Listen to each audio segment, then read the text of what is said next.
All right, welcome back. It's still your favorite sports show in the Show Scores 24 TV, and I'm still your host and match analyst Daniel Honor. And we're going to move over to the next segment. But before we do, don't forget to like, subscribe, don't forget to follow us on all social media platforms.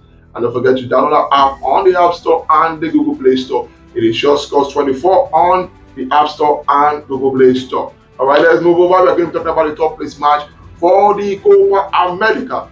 We're going to talk about Canada versus Uruguay. And surprisingly, Canada, finishing among the top four in that competition, the top four best teams. Even the United States of America was nowhere to be found among the top four. So it was a very, very interesting match that that ensued, on Sunday.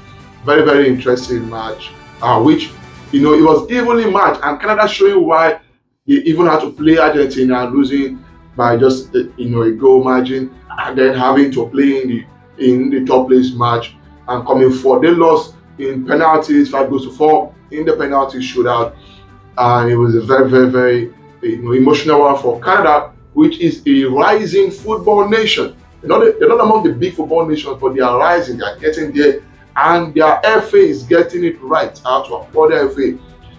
After extra time, it was 2-2, 2 goals apiece for both Uruguay and Canada, and even Luis Suarez had a goal in that match, showing that they wanted to bow out with a good result. And so it was a very tough, it was not an easy match, it was a tough match, very tactical match. And Canada, without having so much super packed players, they have to be very tactical, they have to be very compact, they have to work as a team, and which they did very well, and they scored goals. Even the Nigerian was, among their team, probably naturalized. They're talking about Oluwaseyi, who got a yellow card in that top place match. So they've gotten a lot of talent from different places, people who immigrated there, and they've put a solid team together. And I'm sure that if they keep this team for the next 4 years, they're probably going to do very well 2 years from now in the World Cup that's going to be hosted by the United States, Mexico, and themselves, Canada. So they're hoping that they're going to have a very good outing.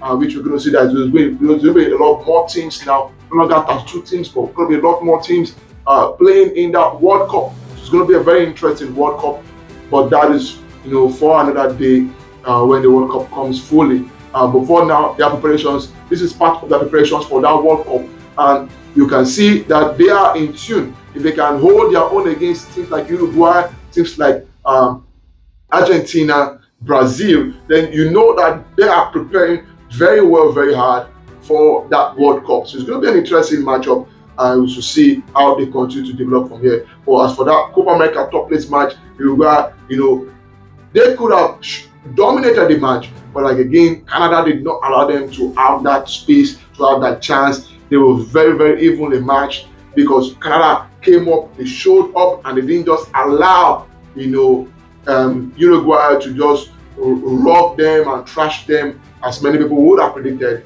Like I said, that match was going to be evenly match and might even get to penalties, and it did. It went to a penalty shootout, and it just penalties, anybody's game.